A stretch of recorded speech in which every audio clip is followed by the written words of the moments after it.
परमात्मा से जुड़ने का नियम। कब तक ईश्वर के ऊपर आप दोष को मढ़ते रहोगे और कुदरत के कानून से आप बचते रहोगे। जागो, नियमों से जुड़कर पूर्णता में खिल जाओ, नहीं तो यूं ही जीवन भर भटकते रहोगे।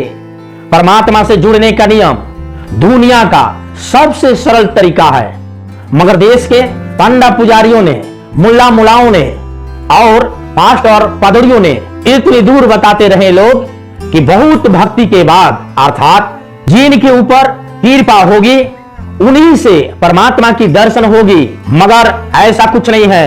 ये अपनी सारा का सारा अपनी अपनी व्यवस्था की तरफ झुकाने अर्थात मेला लगाने की नई तरकीब अपनाया है और अपनी अपनी व्यवस्था चलाने के लिए और अपनी दुकानें चलाने के लिए पूर्व जन्म की कमाई, स्वर्ग नरक की भय दिखा करके और मृत्यु के बाद में सपने दिखाना, यह मानव समाज को मूर्ख बनाने का नई पॉलिसी है। ऐसा ही इस्लाम धर्म में जन्नत अर्थात स्वर्ग, जहन्नुम अर्थात नरक सपने दिखाकर भय पैदा कर जन्नत की प्रचुरता और सुंदरता की महत्ता इतनी अधिक बताई गई है कि मानव समाज की सांसारिक दिमाग से समझने की क्षमता परे है, अलग है।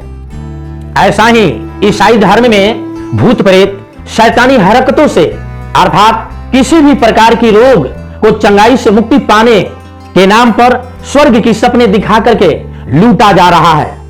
अगर जिस दिन परमात्मा से जुड़ने का सही नियम जान गए तो आपके जीवन रूपी बीज का जो है पूर्व जन्म की कमाई, स्वर्ग नरक, जन्नत और जहन्नुम, भूत प्रेत शैतानी हरकत, चंगाई के भय से मुक्त हो जाइएगा।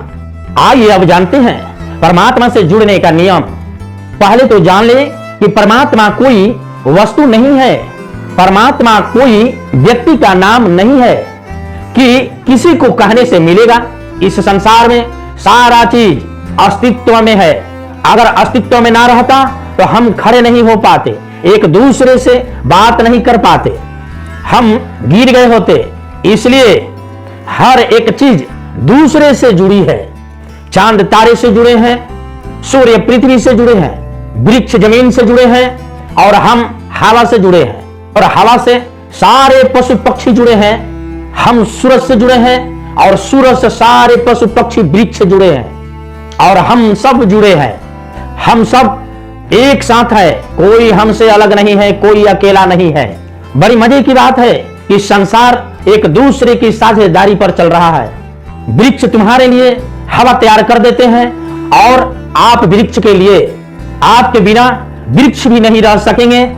अगर इस संसार से सब पशु पक्षी वृक्ष मर जाए तो फिर उनके लिए कार्बन डाइऑक्साइड बनाने वाला कोई नहीं रहेगा। इसलिए परमात्मा संपूर्ण प्राणियों का जोड़ का नाम है।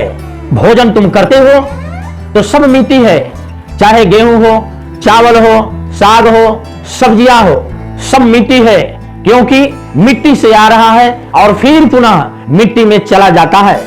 इसलिए जब तुम मर जाओगे तो मिट्टी में गिर जाओगे और फिर पुनः मिट्टी में मिल जाओगे। परमात्मा कहीं मृत्यु के बाद में नहीं है और ना ही जन्म से पहले है। परमात्मा आपके जन्म और मृत्यु के बीच का जीवन का नाम है परमात्मा, दूसरा नहीं है। ये बीच का जीवन का नाम परमात्मा है, जो अग्नि, हवा, मिट्टी, पानी की साझा पर जीवन खड़ी है। इसमें कोई भी अल्लाह, खुदा, राम रहीम, ईश्वर, ऊंच नीच, छुआछूत, धर्म अलग नहीं है। इसमें कोई पंडा पुजारी, मुल्ला मुलाओ, पास्टर पादरी का आपके जीवन के अंदर में साझा नहीं है। अगर कोई कहता है तो वो अपनी अपनी दुकानें चलाने के लिए कहता है। झूठ है, फ्रेब है, पाखंडी है वो। इसलिए परमात्मा आपके इस संसार का संपूर्ण जोड़ का नाम है। परमात्मा आपके जीवन का प्रेम, प्यार, मोहब्बत का नाम है परमात्मा। एक मानव से मानव के बीच का संबंध ही परमात्मा है। एक मानव से संपूर्ण प्राणियों का बीच का संबंध ही अर्थात प्रेम ही परमात्मा है। धन्यवाद। जय प्रेम, जय ज्ञान।